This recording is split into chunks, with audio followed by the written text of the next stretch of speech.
রান্না করলাম নতুন একটা পদ্ধতিতে। তো এটা হচ্ছে কলার মানে কলা গাছের ভাড়ালি, যেটা কলা গাছের ভেতরে থাকে সেটা, কালো জিরার কাঁচা লঙ্কা দিয়ে চচ্চড়ি। আর এখানে হচ্ছে সাদা ভাত, আর হচ্ছে এখানে চালের সিদ্ধ, আর যে পাঁপড় ভাজি। আর সব থেকে যেটা সুন্দর সেটা হচ্ছে মটর ডাল। ভাড়ালি আর ডাটা দিয়ে করেছি মটর ডাল। আজকে হচ্ছে বৃহস্পতিবার, সম্পূর্ণ নিরামিষ, তাই আজকে এইটুকু রান্না হয়েছে। তো আমার তো এইসব খেতে একদমই ভালো লাগে। এই যে ভাড়ালি, একটু খেয়ে দেখি কেমন হয়েছে। তো চলো খেয়ে নিই, তারপর তোমাদের সাথে শেয়ার করি কেমন হয়েছে। তো তোমরা কে কে এরকম খাও আমাকে কিন্তু অবশ্যই জানিও। তো চলো একটু টেস্ট করে দেখি কেমন হয়েছে।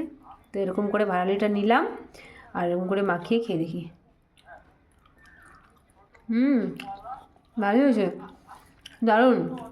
আর আজকে ফার্স্ট টাইম বৃষ্টি হলো আমাদের এখানে, পুরো মেঘলা মেঘলা, একদম সেই বৃষ্টি। তো চলো খেয়ে নিই।